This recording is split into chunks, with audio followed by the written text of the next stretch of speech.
네, 주말까지 국민의힘의 민생 입법 방해가 계속되는 상황입니다.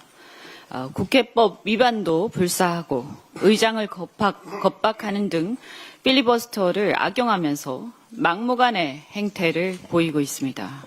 도대체 뭘 위해서 이렇게 필리버스터를 하는지 아마 대부분의 국민들은 잘 모르실 것 같습니다. 내용도 불문하고 묻지마 반대를 하고 있고 4명만 의석을 지키는 등 완전히 유령 필리버스터입니다. 두 명으로 줄었다고 합니다. 네. 그리고 이 민생을 인질로 삼아서 연내 처리가 불투명해진 민생 법안이 굉장히 많습니다. 반도체 특별법 같은 경우에는 상임위가 가까스로 합의를 해서 처리를 했는데 이걸 또 인질로 잡고 있습니다. 또 보이스피싱 방지법도 있고요. 전자상거래 소비자보호법, 그리고 코스피 5천 시대를 위한 상법 3차 개정안도 있습니다. 거기다가 재난 및 안전관리 기본법, 국가유공자법 등 9개 보험법이 있습니다. 이건 준보험병원 도입하면서 이 존속이 위태로운 또 보훈단체 회원 자격을 확대하는 이런 법들도 있고요. 국립소방병원법도 있습니다. 이런 법안들에 대해서 반대하는 모양입니다. 국민의힘은 답을 내야 될 것 같습니다. 그런데 특히 이 필버 과정에서 위법사항이 난무하고 있는데 의회를 난장판으로 만들고 있습니다. 그 주역이 나경원 의원입니다. 이 얘기를 하지 않을 수 없습니다. 나경원 의원은 페트 빠루 사태로 이미 유죄 판결을 받은 바 있습니다. 국회를 고성과 폭력을 난무하게 해서 이런 소위 행패를 상습적으로 부리고 있다 이렇게 보이는데 왜 이렇게까지 망가졌는지 모르겠습니다.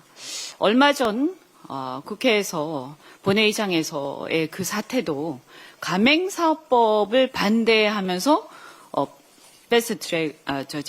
필버를 한 겁니다. 가맹사업법을 반대하지 않는데 가맹사업법 개정안은 찬성하나 8대 입법을 반대하기 위해 필리버스터를 한다. 이렇게 스스로 국회법 102조 위반임을 스스로 인정을 하면서 뻔뻔하게도 필리버스터를 시작을 했습니다.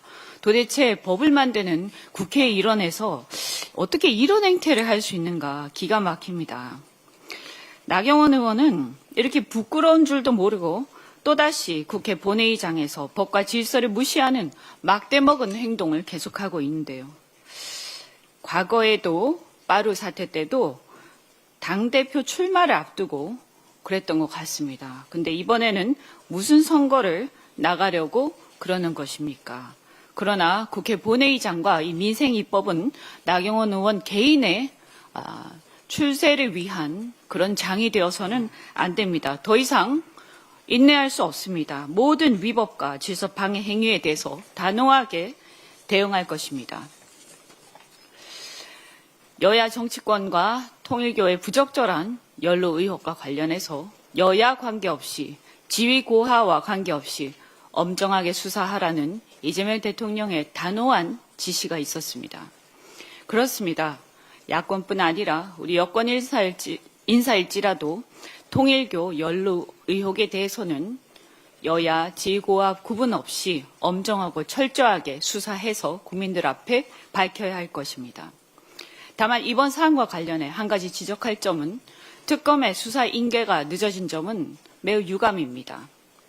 김건희와 그 주변인들의 범죄 혐의가 워낙 많은 상태에서 김건희 특검의 수사 범위에 이 사안이 포함되는지 여부에 집중할 수 없었을 것으로 이해는 합니다만 사안을 확인한 즉시 수사기관에 인계해서 제대로 수사하도록 해서 불필요한 논란이 생기지 않도록 했어야 한다고 생각합니다. 또한 관련자를 철저히 수사하고 엄히 처벌하는 것과는 별개로 합법적으로 소액 후원을 받은 경우까지 덤터기로 가짜뉴스를 통해서 명예를 훼손하는 일은 없어야 할 것입니다.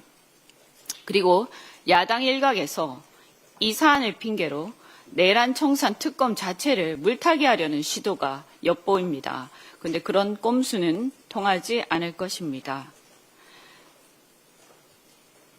이 김건희 특검 중에서 통일교와 관련된 부분은 피고인 김건희와 통일교뿐만 아니라 건진법사, 천공, 또 각종 부패한 그리고 부패하고 타락한 종교 집단을 정치 권력 획득과 유지에 활용해온 국정농단 사건을 수사하는 것입니다. 따라서 혼동하지 않기 바랍니다.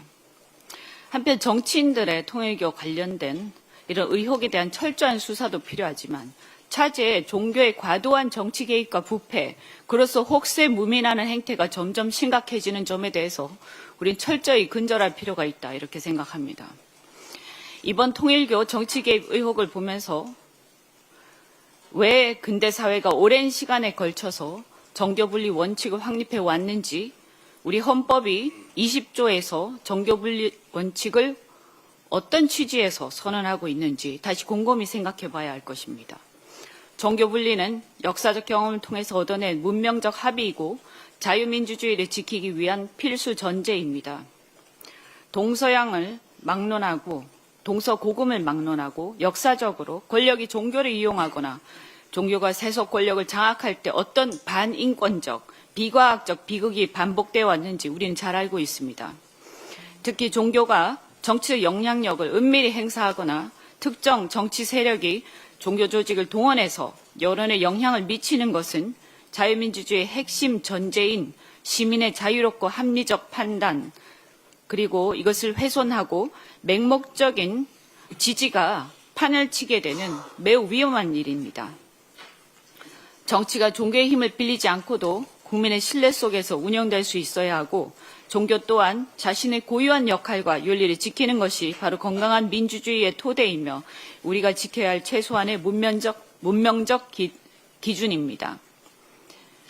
따라서 이번 통일교 사건에서 보듯 종교단체 정치권 전반에 대한 전방위적 로비와 정치 권력을 이용한 영향력 교세 확장 시도, 폐쇄적이고 전근대적인 운영 형태, 각종 이권 개입 의혹 등 근대 대한민국 사회의 근간을 흔드는 매우 불순하고 위험한 야욕은 반드시 근절해야 할 것입니다. 정치가 종교에 지배당하면 합리적 사고가 불가능해지고 맹목적 지지로 인해서 집단 지성이 파괴되게 됩니다. 이는 정치인이 독실한 신앙을 갖고 있거나 종교단체가 선한 영향력을 행사하는 경우와는 구별되어야 한다고 생각합니다. 그동안 대한민국에서 종교는 한반도에 외침이 있을 때 나라를 지킨 호국을 비롯해 좋은 역할도 많이 해왔습니다. 그러나 서로 넘지 말아야 할 선이 있는 법입니다. 우리 국민 개개인의 종교의 자유를 위해서, 그리고 자유민주주의의 기틀을 훼손하지 않기 위해서라도 이번 의혹에 대해 철저한 진상규명과 엄중한 처벌이 필요하다라고 생각합니다. 이상입니다.